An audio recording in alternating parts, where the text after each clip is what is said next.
Listen to this podcast now on the Red Apple Podcast Network. The Idea Gen Global Podcast with George Sifakis. I'm George Sifakis. In a world overflowing with noise, there is one forum where the world's smartest voices connect, where visionaries sit at the same table as innovators, and great minds don't just talk, they act.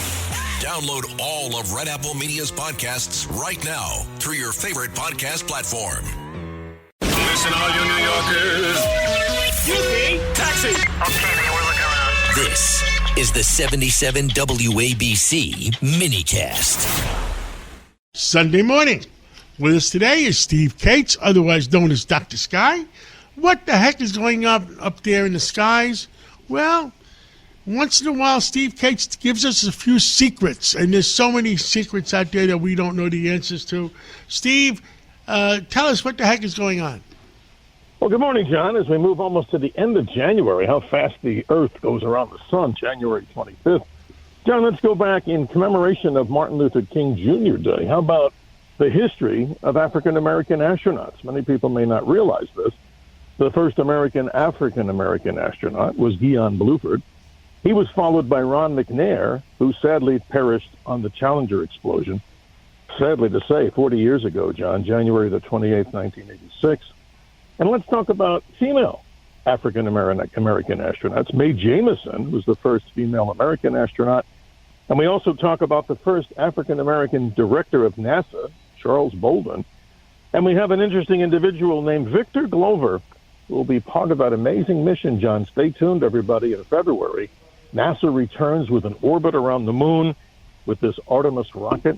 Great stuff as we salute our African-American astronauts and space heroes. Very interesting stuff. Understood.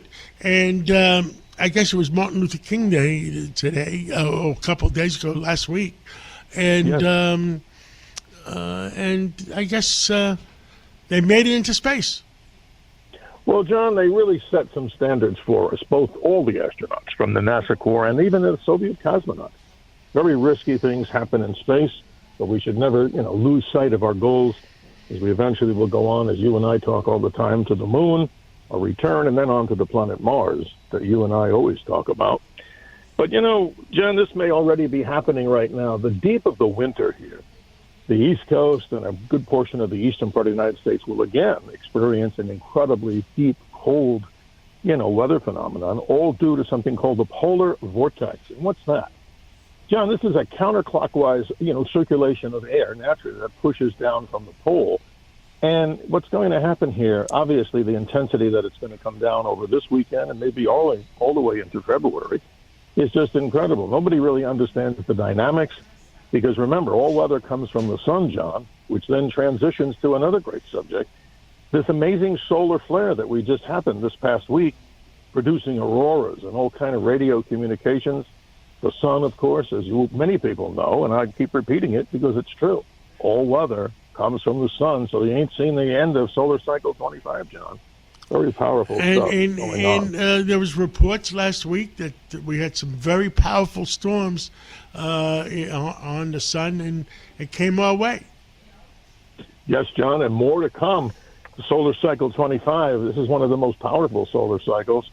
The sun usually waxes and wanes in an 11-year cycle, but it's probably much, much deeper than that. But, John, you asked about, or we reported again, or we always do, these mysteries of the week. So how about this? Let's go back 100 years ago to 1926. And here's some interesting science and technology mysteries that still astound me. In 1926, John, the world population was about 2 billion people. Now we're going about 8 billion. Calvin Coolidge was the president, John, and the average wage was about 93 cents an hour. But here's some of the amazing things that happen in technology and science, particularly space. On January 26, 1926, the first working television demo, something called a televisor, took place. That's incredible. And on March 8th of 1926, the first transatlantic phone call. AT&T conducted that between New York City, of course, and London. And then let's get back to the space world. March the 16th, 1926, John, the first liquid-fueled rocket flight by a rocket genius called Robert Goddard. And, John, he launched it up in Massachusetts, and guess what? The rocket only got 41 feet off the ground But look at where we are today with rocket-powered and hypersonic propulsion. That's amazing. Well, who was I talking to last week when we were talking about hypersonic, what was it, the SR-72? Maybe making SR-71 and Mach 9? SR-72. Yes, John, and these hypersonic aircraft using scramjets, which without a lot of time here on the program this morning, these are some of the fastest air-breathing engines. So what it does, it sucks in air into its combustion at supersonic speeds. This is what we're calling the scramjets. And that's just so amazing because if you go back to Wilbur and Orville Wright's flight, it's just amazing how fast and how far we've gone with all this technology. Only the best is yet to come, John, and hypersonic flight.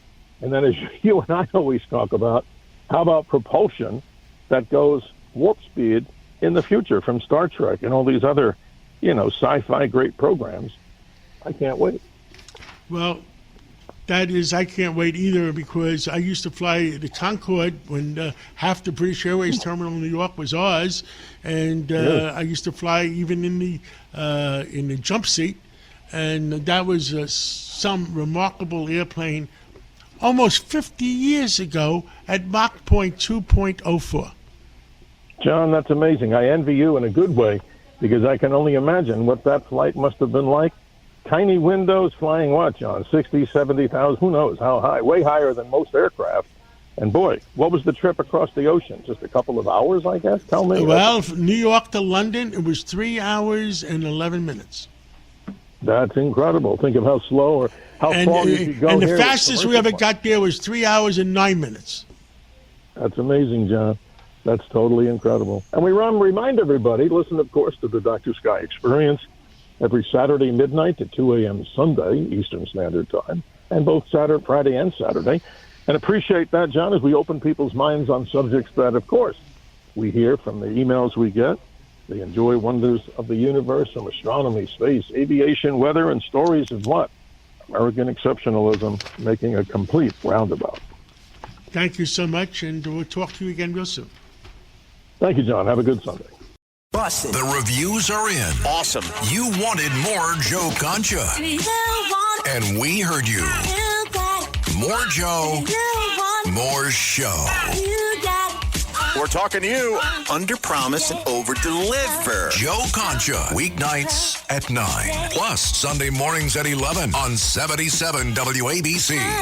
Jimmy Kimmel no longer tries to be funny. Not that he ever really was. Joe Concha. Weeknights at 9. Plus Sunday mornings at 11. Democrats defending cocaine coming into the country.